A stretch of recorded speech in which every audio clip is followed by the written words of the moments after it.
मनीष जी, ये तो आदमी बिका हुआ बेशरम, इसके लिए सारे संबोधन छूटे पड़ गए हैं। तो अब जो जो इसके लिए संबोधन है वो हम लोग यूट्यूब पे इस्तेमाल नहीं कर सकते। इसने नीचता की, नंगाई की सारी हदें पार कर दी हैं। और ये टूट पूंजिया सड़क छाप नेता कांग्रेस को मुसलमान इसलिए इसको बनाया राष्ट्रीय नेता। ये प्रधान का चुनाव नहीं लड़ सके, जीत सकता। ये हमेशा राज्यसभा जाके चमचागिरी करके रहा, लेकिन कितना जहरीला है। यही वजह है योगी आदित्यनाथ कलकत्ते के मुद्दे पर फ्रंट फुट पर खेलने की, और उन्होंने सीधे कहा इन दंगाइयों के साथ क्या किया जाना चाहिए। योगी बाबा ने कोई लफाजी नहीं की। वो 8 साल से इस उत्तर प्रदेश में शासन कर रहे हैं और दंगा मुक्त तो ये प्रदेश है। अगर कभी कहीं बहके तो 2-3 घंटे के अंदर हुआ, उसके बाद कैसा इलाज हुआ आप सब लोग, पूरा देश देखता है उसको।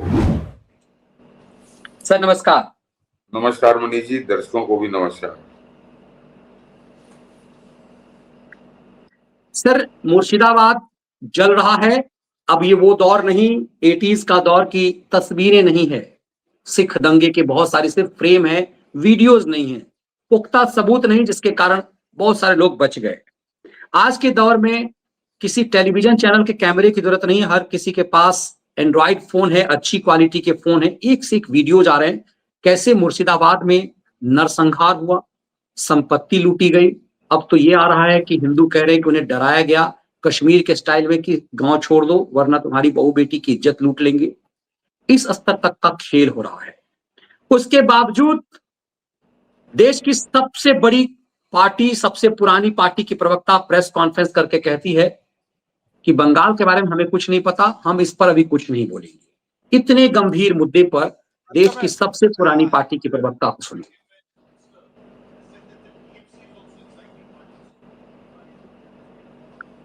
मैं फिर कहूंगी, मैं अभी जो मुद्दा मेरा है, महंगाई महामारी का रूप ले रही हूं। मैं कह रही हूं अभी उस तक रही है। मैं बिल्कुल 23 तारीख को, 22 और 23 को बंगाल के दौरे पर हूं, कलकत्ता। ये महिला है, वहां महिलाओं का रेप हो रहा है, हिंदू महिलाओं का। इसके बयान को देखिए। वैसे कांग्रेस पार्टी का अधीर रंजन चौधरी तो मैदान में है, अधीर रंजन चौधरी को हमने देखा है। और इस पारा को सुनिए, पारा को भी सुनिए, क्योंकि ये सरगना है इस पूरे गैंग का।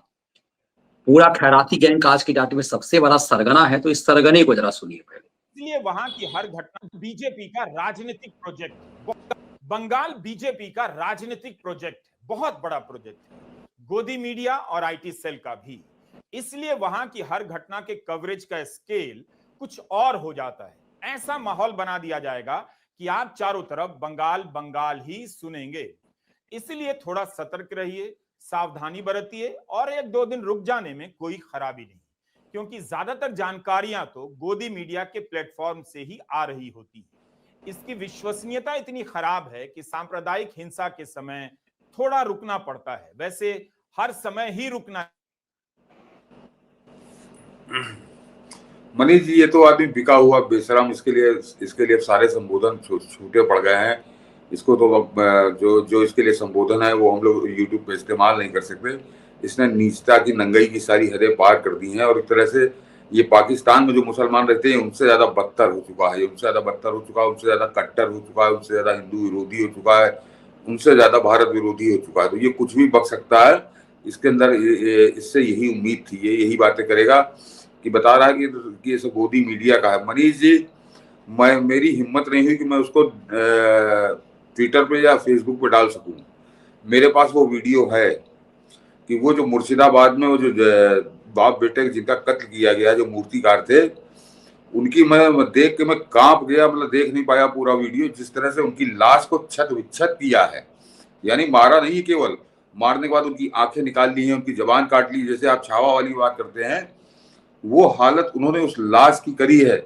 और ये फिर मुंह से मेरे निकलेगा, ये बता रहा है कि ये गोदी मीडिया काम है। तो वो लाशें जो हैं, जो किसी ने फोन से बनाई हुई हैं, वो लाशें गलत हैं। और उसके लिए कह रहा अभी 2-3 दिन इंतजार करो। तो इस आदमी के लिए तो मैंने कहा ना, इसके लिए संबोधन जो है वो हम लोग को सूट नहीं करेगा यूट्यूब पे। इसके लिए जो मेरे मुंह से निकलेगा, तो इस पर तो अभी हम लोग बात करेंगे। ये अकेला नहीं है मनीष, जरा दर्शक इस बात को समझे। ये आदमी अकेला नहीं है, इससे ज्यादा धूर्त, इससे ज्यादा कमीने और भी पड़े। जरा मनीष, ये मैंने अभी ट्वीट किया है, सबसे ऊपर है, जरा खबर दिखाइए क्या लिखा है, जरा गौर करिए कि क्या लिखा है। और ये दिल्ली के अंदर सबसे बड़ा सरगना है, anti India, anti Modi, anti government, anti Hindu, anti Sanatan. वो जो बुढ़िया है वो इसी की नौकरी करती है आजकल। वो फेरी सीरीज में मौज ले रही है कोई स्कॉलरशिप के बहाने। जरा केवल उसकी हेडिंग ही पढ़ लीजिए, उसको नीचे क्या लिखा उसको तो छोड़ दीजिए।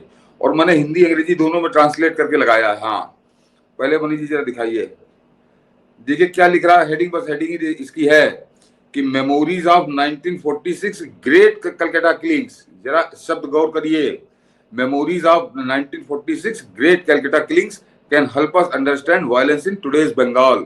ये 1946 का जो डायरेक्ट एक्शन दे जो मानवता के इतिहास में सबसे क्रूर नरसंहार था, 10,000 हिंदू रात भर एक रात में मार दिए गए थे, उसको ये क्या लिख रहा है कि memories of 1946 great Calcutta killings. ये इनके शब्द हैं उस नरसंहार के लिए। और अब जरा बगल में आ जाइए ताकि जो हिंदी वाले दर्शक हैं वो भी मैंने इसका हिंदी ट्रांसलेशन करके जरा उसका हिंदी में क्या होता है जरा ये भी समझ लीजिए कि 1946 के महान कलकत्ता हत्याकांड की यादें। पढ़ रहे हैं मनीष जी? बिल्कुल बिल्कुल। ये इस देश के अंदर ऐसा राक्षसी पत्रकारिता क्या हो सकती है? ऐसे राक्षस पत्रकार दिल्ली के अंदर बैठ के नंगे नाच सकते हैं कि वहां पर हिंदू कत्ल हो रहा है और ये बता रहा है उसको महान हत्याकांड। जो कलकत्ते का वो हत्याकांड हमेशा मानवता के ऊपर कलंक रहेगा। हिंदुओं तो छोड़ दीजिए, मानवता के ऊपर कलंक है। अगर दुनिया के कुछ बड़े नरसंहार गिने जाते हैं तो उसमें कलकत्ता का वो हत्याकांड गिना जाता है। और उसको ये 1946 का महान कलकत्ता हत्याकांड की यादें हमें आज के बंगाल में हिंसा को समझने में मदद कर सकती हैं। मैंने हिंदी इंग्लिश दोनों दिखा दिया। इंग्लिश का इसका है, हिंदी मैंने ट्रांसलेट किया। तो ये सोचिए कि ये कितने नीच किस्म के लोग हैं, कितने राक्षस किस्म के लोग हैं। ये उन हिंदुओं की हत्याओं में क्या ढूंढ रहा है। मनीष, ये खबर इससे क्या लिखी हुई है दर्शक समझ सकते हैं। इनकी मानसिकता मैंने बताई कि ये कैसी हेडिंग लगा रहे हैं। ये इनकी हेडिंग जो है वो इनकी मानसिकता को दर्शाती है। और जिस कांग्रेस से मनीष जी ने बात शुरू की थी, उस कांग्रेस का वो बुढ़ा ठलुआ राशिद अलवी वो क्या कह रहा है जरा इसको भी सुन लीजिए और उसके बाद इस पे बात करते हैं। कि वो कह रहा है कि ये तो एक्शन का रिएक्शन है, जरा ये गौर करिए। ये कांग्रेस की संवेदना है। वो एक वो बता रही प्रवक्ता कि हम तो 23 को जाएंगे, यानी आज है 15 तारीख, अभी 8 दिन बाद वो जाएगी, 2 दिन वो टहलेगी और उसके बाद फिर वो आके बताएगी, यानी 12 दिन बाद। तब तक तो वहां सब काम हो चुका होगा। जरा गौर करिए, सुनिए इसको। जनता पार्टी जिम्मेदार है। आप अगर किसी के मजहब पे जबरदस्ती हमला करेंगे उसके नतीजे कुछ भी नहीं कर सकते। हमने देखा है सलमान रश्दी के साथ क्या हुआ। हमने देखा है भारतीय जनता पार्टी की अपनी एक लेडी स्पोक्स पर्सन के साथ क्या हुआ। हमने देखा है कि गोल्डन टेम्पल के साथ क्या हुआ। किसी के मजहबी मामलात में मदाखलत नहीं करनी चाहिए, लेकिन Bharatiya Janata party anti Muslim, anti इस्लाम है। इसलिए उन्होंने वक्फ के कानून को जबरदस्ती थोपा है, जबकि पूरे देश का मुसलमान, छोड़ दीजिए कांग्रेस पार्टी क्या कह रही है, छोड़ दीजिए ममता बनर्जी, अखिलेश यादव क्या कह रहे हैं, जिनके लिए कानून लाए वो आपके खिलाफ हैं। सारे देश का मुसलमान प्रोटेस्ट कर रहा है, लेकिन भारतीय जनता पार्टी ने अपनी आंखें और कान बंद कर रखे हैं।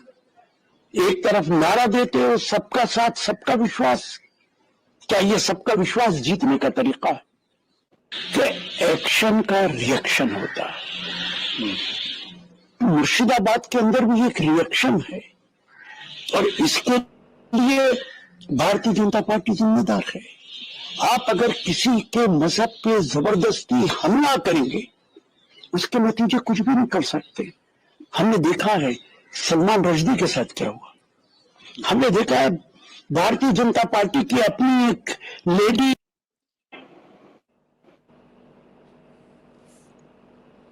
ये इस पे आते बनी, ये तो बाद में है, इसको तो बाद में।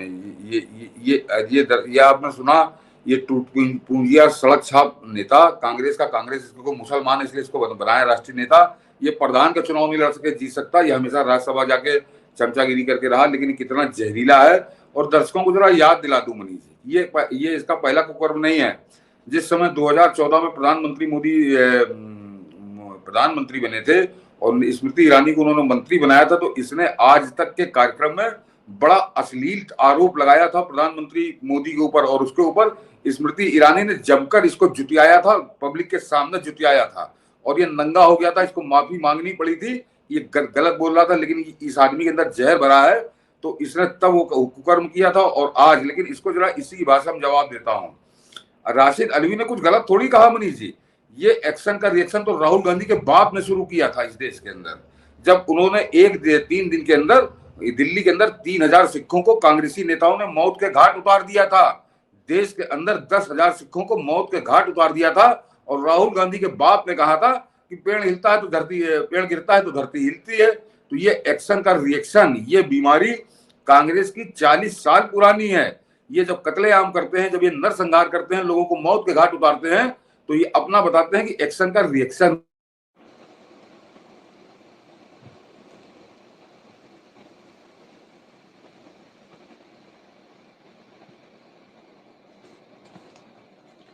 सतीश जी का वीडियो फ्रीज हो गया है। निश्चित रूप से ये बेशर्मी का हद है, ये बेशर्मी का इस तरह का हद है कि इससे लगता है कि जैसे कांग्रेस पार्टी ने एक बड़ी तैयारी कर ली हो, कांग्रेस पार्टी ने इस स्तर पर तैयारी की हो कि अब इस देश में कुछ भी करा देना है, कुछ भी किसी भी स्तर तक कहीं तक भी चले जाना है।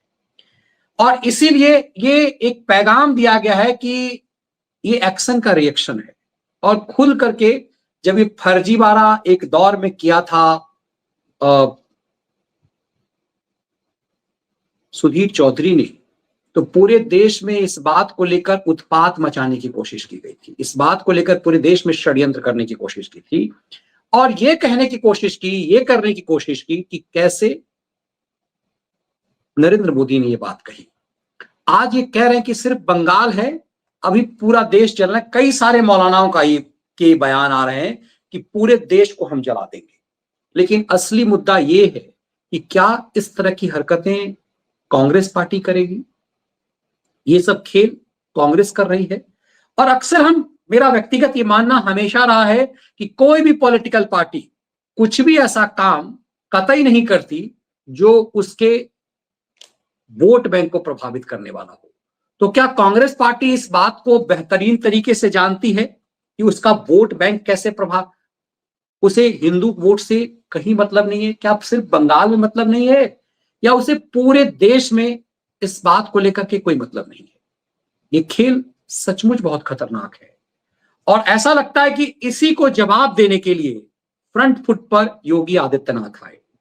योगी आदित्यनाथ ने है तो उत्तर प्रदेश के मुख्यमंत्री, लेकिन योगी ने उत्तर प्रदेश में सलीके से जिस तरह से माफियाओं का समापन किया, पूरे प्रदेश से जो माफिया खत्म हुए, जो सबसे बड़ा दंगाई प्रदेश था, वो अब दंगाई प्रदेश नहीं रह गया। उत्तर प्रदेश इतने बड़े प्रदेश में जब कुंभ मेला चल रहा था, उस कुंभ मेले के दौरान संभल को जलाने की साजिश की गई, लेकिन किसी की हिम्मत नहीं हो पाई इस बात को लेकर के कि वो संभल पर खेल कर सके। यही वजह है कि योगी आदित्यनाथ कलकत्ते के मुद्दे पर फ्रंट फुट पर खेलने के लिए आए, और उन्होंने सीधे कहा कि इन दंगाइयों के साथ क्या किया जाना चाहिए। योगी आदित्यनाथ ने दंगाइयों का पूरा इलाज बताने से पहले बहुत कुछ कह गए थे। योगी ने क्या कहा था? 100 हिंदू परिवारों के बीच में 100 हिंदू परिवारों के बीच में 100 हिंदू परिवारों के बीच में एक मुस्लिम परिवार सबसे सुरक्षित रहता है। उसको इसके पर्व और त्योहारों को, उसको अपने सभी मजहबी कर्मों को करने के लिए, या जिस मत और मजहब या संप्रदाय या सेक्ट का अनुयायी होगा, उसको उस परंपरा के अनुसार अपने सारे धार्मिक मान्यताओं या उपासना विधि को पूरी स्वतंत्रता होती है। लेकिन मैं कहता हूं 100 परिवारों के बीच में, एक हिंदू की बात तो दूर करिए, 100 मुस्लिम परिवारों के बीच में 50 हिंदू सुरक्षित रह सकता है क्या? नहीं रह सकता। अब बांग्लादेश आपके सामने उदाहरण है, इससे पहले पाकिस्तान उदाहरण था, अफगानिस्तान में क्या हुआ था। ये 100 हिंदू योगी आदित्यनाथ वो सच देश को बता चुके, उस सच के बारे में देश को अवगत करा दिया, उस सच को बोल दिया जो बंगाल में जाकर के चरितार्थ हो गया। मुर्शिदाबाद समेत 24 परगना में उन इलाकों में जहां पर मुस्लिम बहुल था, घर में हिंदुओं की बेटियों को, महिलाओं को की इज्जत लूटी गई, कत्लेआम किया गया, शरीर के विभत्स तरीके से उसके अंग निकाल लिए गए। इस स्तर पर जो खेल हुआ और उसके बाद नरसंहार हुआ, पूरी बड़े पैमाने पर 3 बॉडी की गई। लेकिन जब वहां केंद्रीय सुरक्षा बल हाईकोर्ट के आदेश पर आया, ये सब औकात में आ गए। इससे लगता है कि योगी आदित्यनाथ ने जो बात कही थी वो कितना सच है कि योगी ने कहा था कि आज मेरी सोसाइटी में लगभग 95-99% जो है हिंदू हैं, लेकिन कुछ मुस्लिम हैं, वो बिल्कुल सेफ मजे के साथ रहते हैं। लेकिन आप कल्पना कर सकते हैं कि किसी ऐसे ही ढंग से किसी मुस्लिम सोसाइटी में कोई हिंदू रह सकता है क्या? ये लगभग असंभव है। तो योगी आदित्यनाथ ने उस सच को अवगत करा दिया बंगाल में जो 4 दिन पहले योगी ने जो कहा था वो सच सामने आ गया। सतीश जी जुड़ गए, उनका जो है वीडियो फ्रीज हो रहा था, हम कोशिश करते हैं उनको जोड़ने का, इस बात को आगे बढ़ाने का। जो योगी आदित्यनाथ ने जो बात कही वो किस स्तर तक, कितना सटीक और कितना सुसज्जित, सही ढंग से था। ना सिर्फ उन्होंने इस बात को लेकर के पब्लिक के सामने फैक्ट रख दिया कि कैसे इस देश को समझना पड़ेगा कि क्यों इसी देश का एक हिस्सा पाकिस्तान और बांग्लादेश बना। उन हिस्सों में करीब करीब 100% पाकिस्तान में सफाया हो गया। मैं कुछ यूट्यूबर्स को देखता हूं, यूट्यूबर्स, पाकिस्तान के यूट्यूबर्स सिंध के कुछ इलाकों में घूमते हैं और बताते हैं यहां हिंदू है रहते हैं, और वो हिंदू इतने बदहाल हैं कि आप जानवर भी अपने यहां उस स्तर में नहीं रहता। वो कहीं पर ऐसा अपने घर में एक मंदिर जैसा कुछ फोटो लगा दिया, वो मंदिर है, इस तरह की स्थिति है। मतलब ब्राह्मण यदि है तो वो एक प्रदर्शनी की चीज है। ऐसे हालात जो हैं वहां बना दिए गए हैं। तो इसलिए पाकिस्तान और बांग्लादेश को उदाहरण देकर के योगी ने तब समझाया था, लेकिन बंगाल जो है चीख चीख कर भारत को समझाने लगा कि अब नहीं जगे तो कभी नहीं जगो। ऑडियो मिल रहा है सर आपको? आ रहा। अच्छा, अभी हमने वो वीडियो दिखाया, पुराना वाला वीडियो योगी आदित्यनाथ का, जिसमें उन्होंने कहा था कि कैसे आप 50 मुसलमानों के बीच 10 हिंदू नहीं रह सकता। लेकिन इसको उन्होंने पाकिस्तान और बांग्लादेश का उदाहरण देकर के समझाया था। आज चीख चीख करके भारत को बंगाल ये बात समझा रहा है। इन तमाम चीजों के बाद योगी आदित्यनाथ ने जो बात कही है वो सबसे ज्यादा चर्चा में है। ये मैंने वीडियो सुना दिया कि कैसे उन्होंने कहा कि 50 हिंदू 2017 के पहले के उत्तर प्रदेश को और दूसरे तीसरे दिन दंगा होता था। बहनों और भाइयों, इन दंगाइयों का उपचार ही डंडा है। बिना डंडे के मानेंगे नहीं। आप देख रहे होंगे बंगाल जल रहा है, वहां की मुख्यमंत्री चुप है, दंगाइयों को शांति दूत कहती है। अरे लातों के भूत बातों से कहां मानने वाले हैं। लेकिन सेकुलरिज्म के नाम पर इन लोगों ने दंगाइयों को दंगा करने की पूरी छूट दे रखी है। पूरा मुर्शिदाबाद पिछले 1 सप्ताह से चल रहा है, सरकार मौन है। बहनों और भाइयों, इस प्रकार की अराजकता पे लगाम लगनी चाहिए और मैं धन्यवाद दूंगा इस बात के लिए वहां की माननीय न्यायालय को, जिन्होंने वहां पर केंद्रीय बलों की तैनाती करके वहां के अल्पसंख्यक हिंदुओं की सुरक्षा की व्यवस्था करने के लिए कदम उठाया है और आज केंद्रीय बल वहां पर तैनात है। आपने वहां की पीड़ा सुनी होगी, सब लोग मौन है।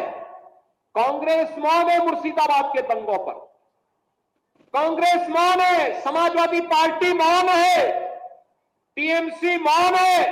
वे धमकी पे धमकी दिए जा रहे हैं, समर्थन कर रहे हैं। बांग्लादेश के अंदर जो हुआ था उसका समर्थन कर रहे हैं बड़ी बेशर्मी के साथ। अगर उन्हें बांग्लादेश अच्छा लगता है तो उनको बांग्लादेश ही जाना चाहिए। क्यों भारत की धरती पे बोझा बने हुए हो? क्या भारत की धरती पे बोझा बने हुए हो? हम आभारी हैं प्रधानमंत्री मोदी जी के और गृह मंत्री अमित शाह जी के, जिन्होंने वक्फ संशोधन अधिनियम को पारित करके गरीबों की जमीनों पर, सार्वजनिक जमीनों पर पड़ने वाली डकैती पर लगाम लगाने का काम इस अधिनियम, संशोधन अधिनियम के माध्यम से पारित किया है। और ये जमीन जो वापस आएगी, बहनों और भाइयों, इसमें हॉस्पिटल बनेंगे, इनमें गरीबों के लिए मकान बनेंगे, हाई राइज बिल्डिंग बनेगी, यहां पर स्कूल बनेंगे, विश्वविद्यालय बनेंगे, निवेश के लिए लैंड बैंक बनेगा। लेकिन किसी को जमीन पर कब्जा करके गुंडागर्दी करने की छूट अब नहीं मिलेगी, इसलिए लोग परेशान हैं। क्योंकि जमीन के नाम पर जो लूट थी वह रुकने वाली है, और उसलिए इन लोगों को परेशानी है। परेशानी इस बात को लेकर कि अब गुर्गे खाली हो जाएंगे, तो पहले जो जनता को लूटते थे, इनको भय है कि इनके द्वारा पाले गए गुर्गे कहीं भस्मासुर हुए तो कहीं अब इन्हीं को न लूटने लग जाएं। इनके द्वारा अकूत संपत्ति जो अर्जित की गई है उसी पर डकैती न डालने लग जाए, इसलिए उस भय के कारण ये वक्फ के नाम पर जनता को बेवकूफ बनाने का काम कर रहे हैं, जनता के आंखों में धूल झोंकने का काम कर रहे हैं, गुमराह करने का काम कर रहे हैं। लेकिन गुमराह होने की आवश्यकता नहीं, हमें देश के संविधान पर, बाबा साहब भीमराव अंबेडकर के द्वारा बनाए गए संविधान पर विश्वास करना है, विकास की प्रक्रिया के साथ जुड़ना है। योगी आज सुर्खियों में है, ये वीडियो सबसे ज्यादा वायरल है और देश भी मान रहा है ये लातों के भूत है। मनीष जी, दर्शक योगी बाबा ने जो कुछ आज कहा उसको बड़ी गंभीरता से समझिए कि योगी बाबा ने कोई लफाजी नहीं की। वो 8 साल से इस उत्तर प्रदेश में शासन कर रहे हैं और दंगा मुक्त तो ये प्रदेश है। अगर कभी कहीं बहते तो 2-3 घंटे के अंदर हुआ, उसके बाद कैसा इलाज हुआ आप सब लोग, पूरा देश देखता है उसको। और 25 करोड़ की आबादी को उन्होंने, जो लातों के भूत हैं, उनको उन्होंने लातों के भूत की ही तरह निपटाया है और बड़े जिसे कहते हैं सकुशल तरीके से निपटाया है, कहीं उसमें कोई कमी नहीं रह गई है। और एकदम ताजा उदाहरण अभी आपने संभल का देखा होगा, मुश्किल से घंटे 2 घंटे का दंगा हुआ है वो बस, और उसके बाद संभल में कैसे मौसम बदल रहा है ये आप लोग सब देख रहे हैं। तो योगी बाबा केवल लफाजी नहीं कर रहे हैं, योगी बाबा पिछले 8 साल में वो कर चुके, उसको आजमा चुके और उस फार्मूले की सफलता को देख चुके। उसके बाद वो संदेश दे रहे हैं कि लातों के भूत हैं, बातों से नहीं मानेंगे। बंगाल के लिए बात कर रहे हैं, बंगाल का जिक्र करके वो कर रहे हैं। अब ये लातों के भूतों का इलाज कैसे होना है ये दिल्ली तय करे, क्योंकि योगी बाबा वहां जाकर नहीं कर सकते। अगर उनके हाथ में दे दे तो ये 24 घंटे के अंदर पूरा बंगाल सुधर जाएगा, इसमें कहीं कोई शंका नहीं। उनको मालूम है कि इन लातों के भूतों से कैसे निपटना, और कितने कायर कुटिल, मतलब क्या गलीज टाइप के लोग हैं ये। जब इनको सरकार का समर्थन मिलता है तब ये नंगाई करते हैं, अन्यथा उत्तर प्रदेश में तो बंगाल से बहुत ज्यादा है, कहीं कोई नहीं बहका। गाजीपुर से गाजियाबाद तक का बॉर्डर है, किसी को भी बुखार नहीं चढ़ा उस वक्त का। तो जब सरकार कमजोर होती है तो इस तरह के कारण होते हैं। तो वो योगी बाबा ने खुलकर आज एक तरह से खुलकर आह्वान किया है कि लातों के भूत है, इन पे डंडे बजाओ। उन्होंने मनीष जी पहला सेंटेंस क्या कहा कि इनका इलाज डंडा है, उन्होंने यहाँ पहले कहा, उसके बाद उन्होंने लातों के भूत वाली बात कही। तो वो कोई मजाक नहीं कर रहे थे, कोई लफाजी नहीं कर रहे थे। मैंने कहा 8 साल वो शासन कर चुके, और आपने अगर गौर किया होगा जिस समय उन्होंने ये बात कही तो सर्वाधिक तालियां बजी, क्योंकि वो तालियां इसलिए बज रही थी कि 8 साल से जनता उसका सुख भोग रही है, तो इसलिए वो तालियां बज रही थी। तो योगी बाबा ने इलाज बताया है, अब वो इलाज कैसे होना है ये बात तो अब दिल्ली को तय करनी है। मतलब उन्होंने पहले करके दिखाया, फिर लोगों को समझाया कि लातों के भूत क्या है। ये लातों के भूत किसी एक समुदाय को बताया कि आप मान रहे कि लातों के भूत ये खलियर खैराती भी हैं और ये बाकी लोग भी हैं। क्योंकि देखिए आमतौर पे जितना ये तरह के बयान है वो ज्यादातर सेकुलर, मतलब सिर्फ जिहादी नहीं दे रहे हैं कि बंगाल पे चुप्पी। ओवैसी कह रहा कि हम बंगाल क्या करने जाएंगे, हमें बंगाल से क्या लेना देना, मतलब इसके बाप को फिलिस्तीन से लेना देना है। ओवैसी से भी पूछा गया सवाल, जैसे कांग्रेस से पूछा गया, उसने कहा हमें बंगाल से क्या लेना देना है, फिलिस्तीन से लेना देना है। हाँ, समझ लीजिए कितने दोगले चरित्र के लोग हैं। और कितने जहरीले हैं और कितने एंटी हिंदू हैं जो गंगा जमुनी तहजीब की बातें करते हैं। तो इनकी गंगा जमुनी तहजीब में कैसा तेजाब भरा हुआ है, ये ओवैसी के बयान से बिल्कुल स्पष्ट हो जाता है।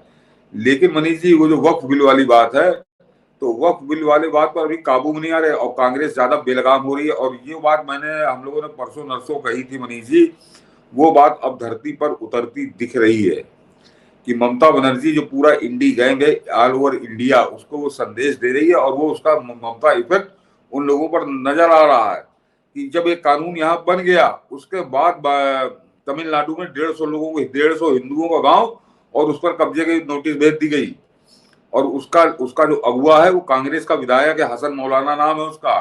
और उसके बाद जब वहां पे विरोध हुआ तो वो कह रहा है कि ठीक है, तुम लोग यहाँ रहो, तुम लोग गांव छोड़ के मत जाओ, लेकिन अब तुम लोगों को किराया देना पड़ेगा। यानी अपने घर में जो उनके बाप दादों की बरसों की न जाने कब की जमीन, उस पर उसने एक झटके में किराएदार बना दिया। और ये बिल्कुल ताजा मामला है, ये पुराना मामला नहीं। जहाँ पे 1500 साल पुराना मंदिर है वो गांव तो अलग है, ये एक नए गांव पे कब्जा करने की मुहिम शुरू हो गई।